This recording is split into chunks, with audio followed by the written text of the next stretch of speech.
Hey everybody, Ben here. Thanks for being here. Thanks for showing up for yourself each and every day. Gonna ring some bells here. They may be a little loud. If you're sensitive to noise, you may want to turn your volume down. If it resonates, feel free to like or comment. If it doesn't, don't make it fit. Right before this, I noticed I forgot something, and then I turn around and I forgot something again. That was, could have turned into an issue. So, what is it that we're forgetting? I don't know if it'll lead that way, but we'll find out.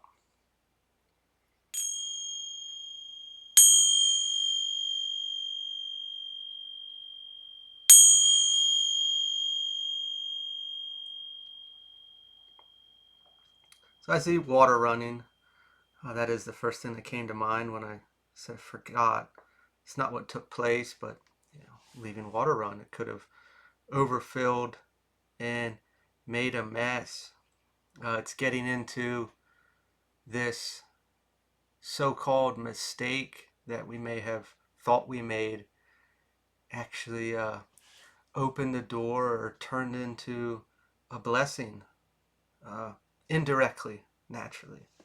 When we really think about that, how could letting the sink run and it's spilling over and making a mess turn into a blessing, or we saw something finally, something took place. Maybe if we got down on our knees, we saw something that we lost. There is always that silver lining or the benefit in things that we may deem as negative, and that is hard to understand. In general, this is just what's coming through. It's sidetracked, but when we go through these really difficult times and these really just take us down to our core, and all we want to do is get out. We want it to go away, and we control things, we change things, we force things to try to get out of there. But what's actually taking place during there? We're probably trying to release something, heal something, a different perspective, see something to finally be free from whatever it that is that we're hanging on to, in essence, that is not allowing us to progress into the space that we want to be in. That's not easy to hear, but and maybe we're aware that that's the process. And the harder we try to see, the farther it runs away.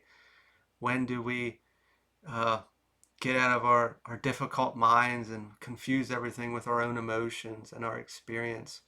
It is difficult. That is life.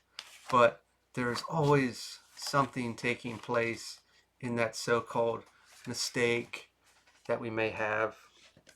The King of Cups reversed, manipulation. This is our mind constantly, the shadow, the ego that is in there, and it is telling us one thing when the opposite is true. Where do these insecurities, these fears, and these lack are all in there? And when do they get heightened or the worse? When we're going through a difficult time, we could be struggling financially or for basic stability. We could be in a relationship that is triggering this wound, this fear, where we could be public speaking and we're not confident enough, triggering that insecurity, going out on a date and thinking that this person is in another level than us and not feeling valuable enough to be there or of value to them. Every time we feel that, and I use the word tickle, but it's certainly not enjoyable, of that fear, that insecurity, is always an opportunity for us to hopefully see it, to understand why, and to eventually let go of it, heal it, or release it. Anytime it will always manipulate us. Uh, I know I always point over here like it's over here, but picture it like the angel and the devil on the shoulder. Uh, it's over here trying to keep us in this space. When the angel is super silent, very quiet, it's like it's going to be fine. You are X, Y, or Z, when this guy over here is like, no, you're not. You can't do this. You're not capable. You belong here to suffer forever and ever, and yada yada. Nine of Pentacles reversed. Dependence. We are dependent on these wounds. We navigate life with them. I should say they navigate it. they are the loudest in the room. We stay small because if I went against that, it's going to hurt. It's going to affect me. I would need to uh, be stronger than it. And the whole time I'm trying to do something or be something, it's going to be screaming at me the whole time, telling me, you can't do this. You're not good enough. It is there, and it's depending on what it is or what's taking place right now. Uh, we, let's look at forgetting something. I created this, maybe that would have made me feel safe. Say I was going on a trip and I forgot X, Y, or Z. And I spiral off of that because it makes me feel uncomfortable. Maybe I had something I had to hold in my hands for anxiety, however it looks. Or I let this water run and now I got a flood in the house and it's always me. I always got bad luck, X, Y, or Z, where we really send our energy into there and it continuously manifests. It is no different than doing something good, but we dwell a lot in the negative. When bad things happen to us and we asphyxiate on them, we send all of our energy to it. And I feel that inside. And when I feel that inside, all the external is doing is proving to me how I feel. Now, being able to turn that off isn't easy. Absolutely not. But if we understand where it's coming from or why we feel that way, and we finally start to see that, we can heal that or release that aspect of the shadow, if we will, or ego that we may have been living in for quite a bit of time.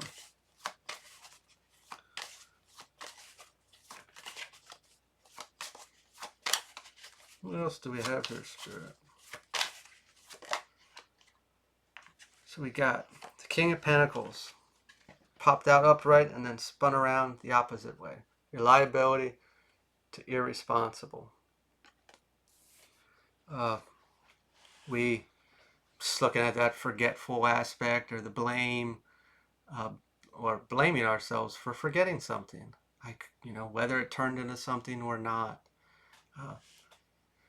We carry so much, and due to these traumas, these wounds, and some of us will go our whole life without even knowing it. Others, we start to see it and we want to try to work through it, and we really blame ourselves a lot. We carry maybe even guilt, self-guilt for putting ourselves in certain positions or not being able to see it before, or I just wish I could not be this, and the only way to deal with it is to silence it, cover it up somehow. And we make a lot of decisions out of there that obviously aren't best for our true self, and we don't know any other way to do it because this hurts. This makes me feel uncomfortable. I don't want this. I want it to stop. How can I shut this off? Well, the really only way is to dig in there, which would be uncomfortable, which would make all that happen again. But with the idea that, hey, by me doing this, yeah, I might feel that way going through it, but on the other end, it's over. I'm done with it. I got a new beginning. Last Judgment reversed. Avoidance. Yeah, well, who wants to deal with it? A lot of people don't, and that's okay. But if you're watching this, you're aware of it. You're aware of something, or you're very well aware that I want to be on the other side of that line, but I don't want to go in there. I don't know if I can let go of this yet. Because honestly, we've lived that whole life that without that, we're not safe. We are not safe. It manipulates our mind to an extent that this behavior, this thought, this belief is safe. And if I release that, I'm vulnerable. I am very unsafe. Anything and everything will destroy me. That is a scary place. I often say anger is an initiator. We get fed up, we get frustrated with something, or somebody does something or says something that triggers something, and I finally say, I'm done with this. But like we could just look at like an addiction, like, hey, I know this is bad for me and it's not really helping me, but it's going to be too difficult to go through, so I'll just stay here. Four of Pentacles, materialist, clenching onto something because it makes us feel safe. Granted, Pentacles are money, and that nest egg we'll never spend, we'll never go on a vacation because we would feel unsafe. Same thing with that addiction, that thought pattern, that behavior. I need this to feel safe, or I need this to cover up whatever's really deeper here. I need to keep that mask going because I would feel unsafe. And I understand that, but when we really think of that, or like an addiction in general, is every day I need this to feel safe. Coffee. I can't function. I can't wake up unless I have that. When I don't, my day's miserable. Uh, what would it be like to be free? What is freedom worth?